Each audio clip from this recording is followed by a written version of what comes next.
What effect do our lives have on this world, on this physical reality that remains when we die? When we live our life within the consideration of only our own comfort, desires, fears, beliefs, thoughts and feelings within self-interest, standing apart from each other, from the rest, standing apart from the whole in separation from the one reality, the one body we all share, in separation of our actual equality and oneness, within an alternate reality mind bubble, in this giving permission for everyone else to continue existing in self-interest, in separation, and thus supporting inequality, disharmony, conflict, neglect, and abuse to exist in this world in the name of free will. We are doing nothing to prepare the way for those to come into this world. This reveals that we are not actually living, that we do not actually care about sustainability, equality. We do not care about life or this world we find ourselves in, and are not taking responsibility for who we are and how we exist, within considering what supports life in equality and oneness as ourselves, and what only supports who we are as self-interest and separation, within an alternate reality mind bubble that only considers what is best for me in separation within only this one life.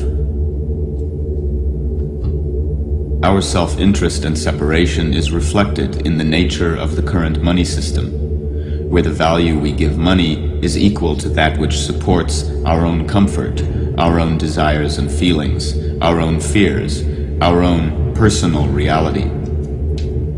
But within our starting point of the pursuit of happiness, of generating money to be able to maintain the circumstances of comfort in which we feel we are able to choose how to live, we are blinded by our fear of losing the life we have built, and our desire to live more, our desire for more choice, our desire for a greater feeling of security and safety and comfort, our desire for control over our lives and success in the system.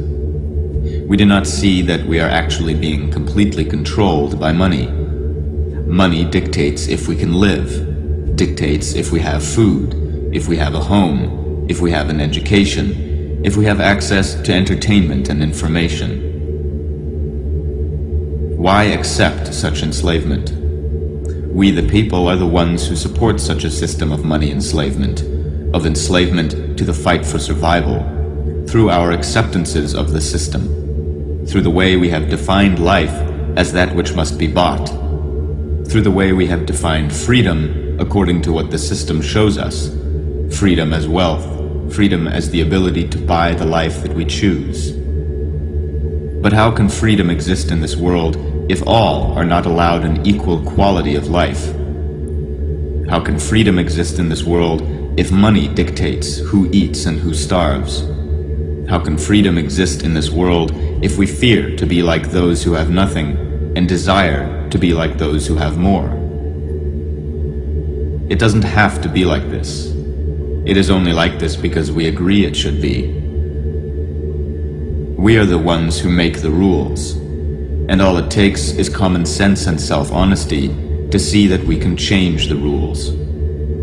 But we have to be willing to look beyond the desires and fears that keep us bound to the preservation of who we are as self-interest, which ensures that we only consider that which supports us to remain comfortable for the rest of this one life, while disregarding the rest.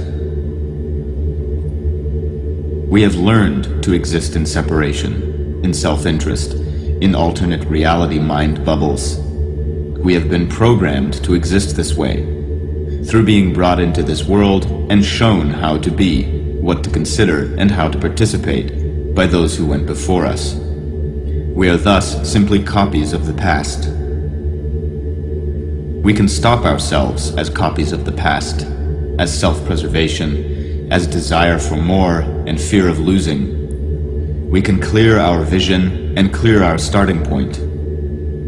We can see with common sense that if we agree on a solution that allows all an equal quality of life, where money no longer dictates who lives, but life dictates how money is used, we can end the fight for survival, end the suffering of those who now starve and exist in desperation. We can end our limited experience of life and learn to live in equality and oneness with each other and with the world we are in.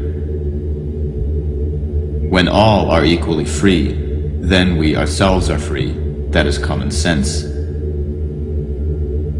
Change is not something that will just happen. We agree what this world should be through what we agree we should be.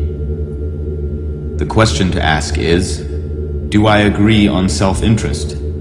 Or do I agree on equality and freedom for all life?